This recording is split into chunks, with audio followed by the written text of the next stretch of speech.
নমস্কার,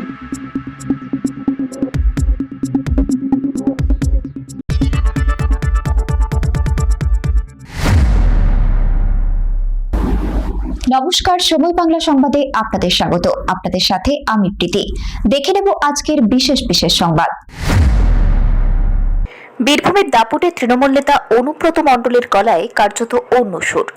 সমাজ মাধ্যমে একটি ভিডিও ভাইরাল হয়েছে, যেখানে অনুব্রত মণ্ডলকে বলতে শোনা যাচ্ছে, প্রথম দফায় যেই 152টি আসনে ভোট হয়েছে, আমি প্রথমে ভেবেছিলাম তৃণমূল কংগ্রেস 130টি আসন পাবে, তবে এখন 15-16টা পাবে কিনা সন্দেহ আছে। সেই সঙ্গে তিনি জানান, আমি বাপির জন্মে এই ধরনের ভোট দেখিনি, যেখানে 97 থেকে 98% ভোট পড়েছিল। ইতিমধ্যে সেই ভিডিও ভাইরাল সমাজ মাধ্যমে। বিজেপি নেতারা বিভিন্ন সোশ্যাল মাধ্যমে পোস্ট করে কটাক্ষ শুরু করেছেন। বলছেন, ছোট থেকে মাঝারি বড় তৃণমূলের সব নেতারাই জেনে গেছে এই পশ্চিমবঙ্গ থেকে তৃণমূল সরকার বিদায় নিচ্ছে। যদিও এই বিষয় নিয়ে তৃণমূল বিজেপি কেউই বক্তব্য দিতে রাজি নন। কেমন হলো? আমার জীবনে ভাই এই ধরনের ভোট আমি দেখি নাই।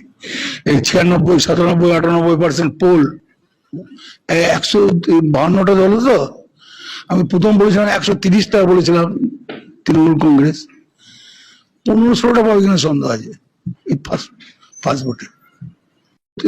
কেমন হলো? আমার জীবনে ভাই এই ধরনের ভোট আমি দেখি নাই।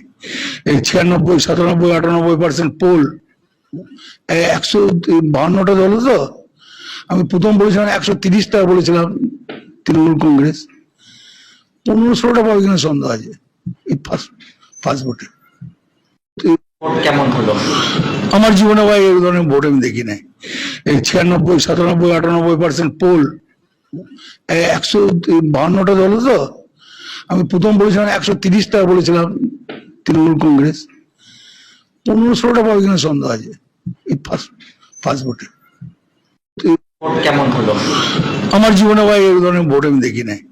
এই 96, 97, 98% পোল 152টা দল। তো আমি প্রথম বলেছিলাম 130টা বলেছিলাম তৃণমূল কংগ্রেস, 15-16টা পাবে কিনা সন্দেহ আছে এই ফার্স্ট ভোটে। সংবাদ এখনকার মতো এই পর্যন্তই। সঙ্গে থাকুন, দেখতে থাকুন সময় বাংলা।